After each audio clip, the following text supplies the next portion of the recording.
Hi, my name is Endrena Anwar, metric number BS221104449, and today I will be talking about Rock-Basin Lake.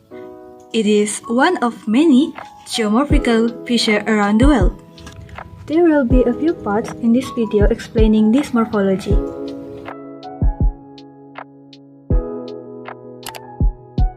This is the definition of this morphology.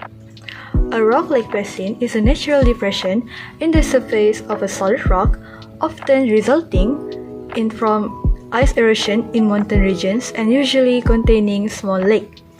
Basin is a depression or dip in Earth's surface. Basins are usually shaped like balls with sides higher than the bottom, similar to a sink or tub. Some are filled with water, while some are empty. And in this video, I will be talking about those who are filled with water.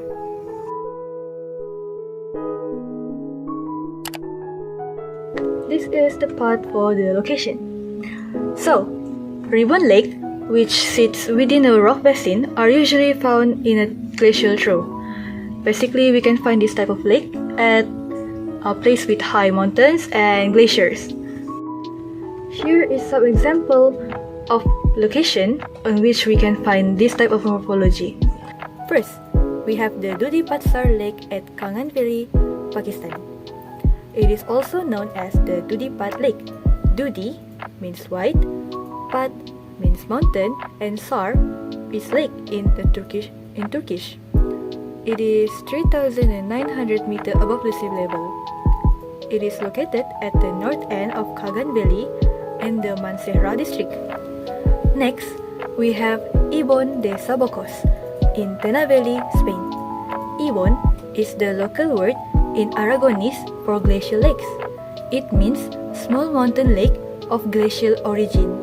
It is located at the southern side of Pyrenees and surrounded by around 3,000 meter height mountains like Baletes, La Grande Vaca, and Les Infernos. Last but not least, we have the Windermere Lake, England. The name Windermere comes from a Swedish personal name, Vinand or Vinander. Meanwhile, mere is an Old English word meaning lake or pool. This lake is the largest natural lake in England. It was formed in a glacial trough after the retreat of ice at the start of the current interglacial period.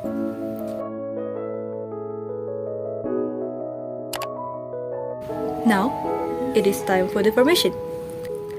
When a glacier passes over a region with alternating bands of hard and soft bedrock, a lake of this type is formed. The softer rock is eroded more quickly by abrasion, and as the result of the sharp-edged rock that the glacier picks up and carries at its base.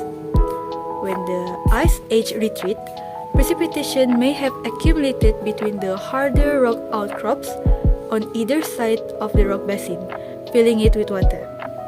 This is to form a ribbon lake. These outcrops of tougher rock are known as rock bars. A terminal or recessional moraine, which both function as dams and allow water to build up behind them, may also form a ribbon lake. A tributary glacier joining a main glacier can also result in a ribbon lake. A ribbon lake can be created by the increase in power by creating a trough and filling it with water or meltwater.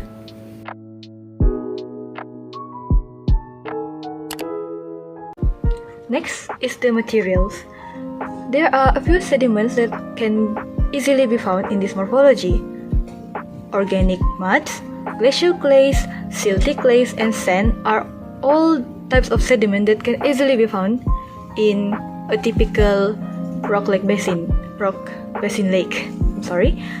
But the percentage of these materials varies and differ according to the location and the formation of that one particular lake.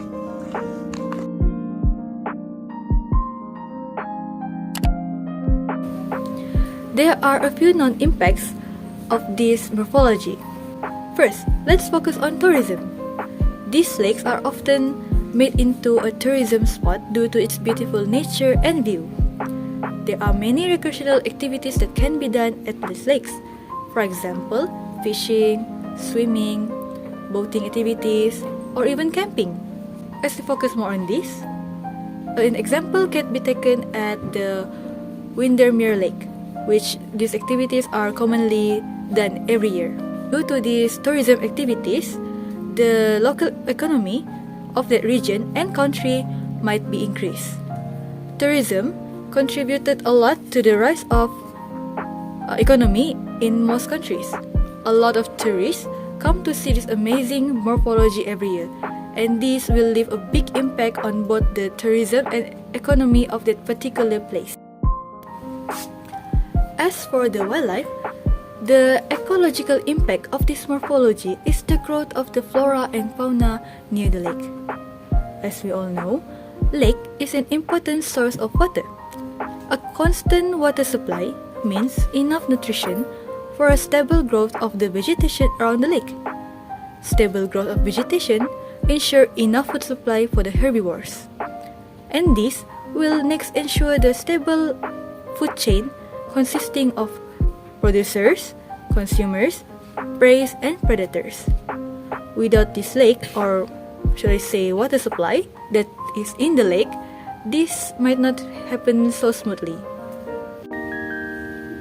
That's all from me. Thank you.